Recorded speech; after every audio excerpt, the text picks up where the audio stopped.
कर्म फल जैसी करनी वैसी भरनी। बेटा बनकर, बेटी बनकर, दामाद बनकर और बहू बनकर कौन आता है जिसका तुम्हारे साथ कर्मों का लेना देना होता है।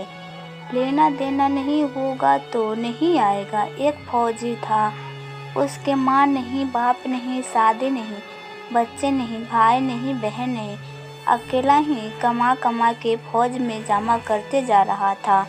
तो थोड़े दिन में एक सेठ जी ने, जो फौज में माल सप्लाई करते थे, उनसे उनका परिचय हो गया और दोस्ती हो गई। सेठ जी ने कहा, जो तुम्हारे पास पैसा है वो उतने ही पड़ा है, तुम मुझे दे दो, मैं कारोबार में लगा दूं तो पैसे से पैसा बढ़ जाएगा, इसलिए तुम दे दो। फौजी ने सेठ जी को पैसा दे दिया। सेठ जी ने कारोबार में लगा दिया। कारोबार उनका चमक गया, खूब कमाई होने लगी, कारोबार बढ़ गया। थोड़ी ही दिन में लड़ाई लग गई। लड़ाई में फौजी घोड़ी पर चढ़कर लड़ने गया। घोड़ी इतनी बदतमीज थी कि जितनी जोर जोर से लगाम खींची उतनी ही तेज भागे। खींचते खींचते उसके कलभर तक कट गए, लेकिन वो दौड़कर दुश्मनों के गोल में जाकर खड़ी हो गई। दुश्मनों ने वार किया, फौजी भी मर गया, घोड़ी भी मर गई। अब सेठ जी को मालूम हुआ कि फौजी मर गया तो सेठ जी बहुत खुश हुए कि उसका कोई वारिस है तो नहीं।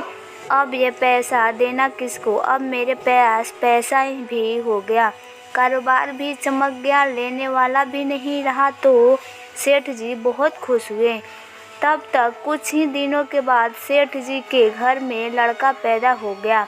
अब सेठ जी और खुश कि भगवान की बड़ी दया है, खूब पैसा भी हो गया, कारोबार भी हो गया, लड़का भी हो गया, लेने वाला भी मर गया। सेठ जी बहुत खुश हुए। लड़का होशियार था, पढ़ने में समझदार था। सेठ जी ने उसे पढ़ाया लिखाया। जब वो पढ़ लिख कर बड़ा हो गया तो सोचा कि अब ये कारोबार संभाल लेगा, चलो अब इसकी शादी कर दो। शादी करते ही घर में आ गई बहुरानी, दुल्हन आ गई। अब उसके सोचा कि चलो बच्चे की शादी हो गई, अब कारोबार संभाल लेगा। लेकिन कुछ दिनों में बच्चे की तबीयत खराब हो गई। अब सेठ जी डॉक्टर के पास, हकीम के पास, वैद्य के पास दौड़ रहे थे। वैद्य जी जो दे रहे हैं दवा खिला रहे हैं और दवा असर नहीं कर रही, बीमारी बढ़ती ही जा रही थी। पैसा बर्बाद हो रहा है और बीमारी बढ़ती ही जा रही है। रोग कट नहीं रहा, पैसा खूब लग रहा है। अब अंत में डॉक्टर ने कह दिया कि लाइलाज मर्ज हो गया, इसको अब असाध्य रोग हो गया है, ये बच्चा 2 दिन में मर जाएगा।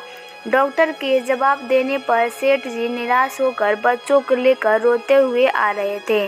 रास्ते में एक आदमी मिला। कहा, अरे सेठ जी क्या हुआ, बहुत दुखी लग रहे हो। सेठ जी ने कहा, ये बच्चा जवान था, हमने सोचा बुढ़ापे में मदद करेगा, अब ये बीमार हो गया। शादी होते ही हमने इसके लिए खूब पैसा लगा दिया, जिसने जितना मांगा उतना दे दिया, लेकिन आज डॉक्टर ने जवाब दे दिया, अब ये बच्चा नहीं संभल रहेगा, रोग हो गया है, लाइलाज मर, अब ले जाओ घर, 2 दिन में मर जाएगा।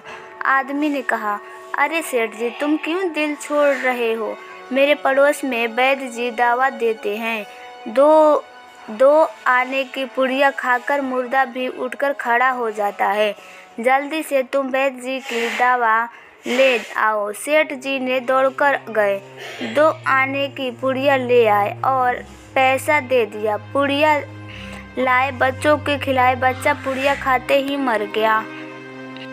अब सेठ जी रो रहे हैं, सेठानी भी रो रही है और घर में बहुरानी और पूरा गांव भी रो रहा है। गांव में शोर मच गया कि बहुरानी सेठ की कमर जवानी में टूट गई। सब लोग रो रहे थे, तब तक एक महात्मा जी आ गए। उन्होंने कहा, भाई क्यों रोने लगा है?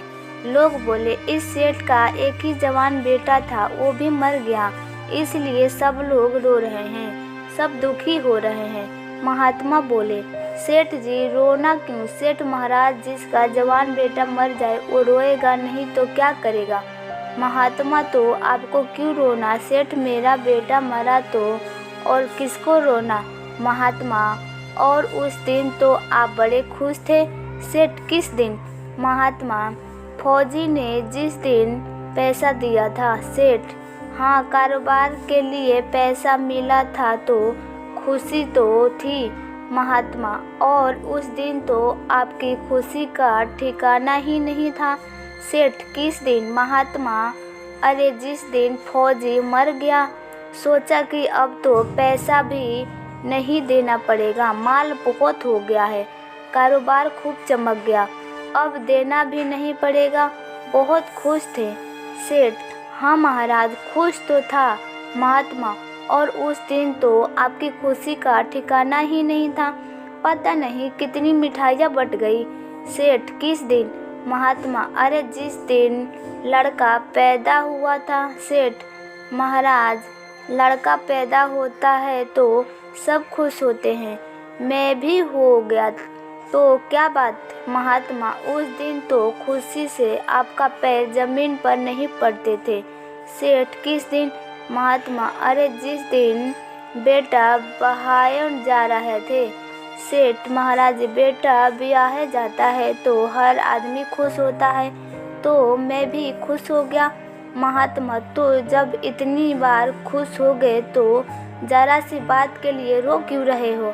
सेठ महाराज ये जरा सी बात है, जवान बेटा मर गया, ये जरा सी बात है। महात्मा अरे सेठ जी वही फौजी पैसा लेने के लिए बेटा बनकर आ गया, पढ़ने में, लिखने में, खाने में, पहनने में और शौक में, श्रृंगार में जितना लगाना था लगाया, शादी ब्याह में सब लग गया और ब्याज लगाकर डॉक्टरों को दिलवा दिया। अब जब 2 आने पैसे बच गए वो भी वैद्य जी को दिलवा दिए और पुड़िया खाकर चल दिया। अब कर्मों का लेना देना पूरा हुआ। सेठ जी ने कहा हमारे साथ तो कर्मों का लेन देन था, चलो हमारे साथ तो जो हुआ सो हुआ, लेकिन वो जवान बहुरानी घर में रो रही है। जवानी में उसको धोखा देकर विधवा बनाकर चला गया, उसका क्या जुर्म था कि उसने के साथ ऐसा गुनाह किया? महात्मा बोलो ये वही घोड़ी है जिसने जवानी में उसको धोखा दिया, इसने भी जवानी में उसको धोखा दे दिया। वेद शास्त्र एवं पुराणों के साथ सभी साधु संतों का कहना है कि ये संसार कर्मों का लेखा जोखा है, जिसमें जो जीव दैत्य है वही समझदारी से भव सागर पार हो जाएगा।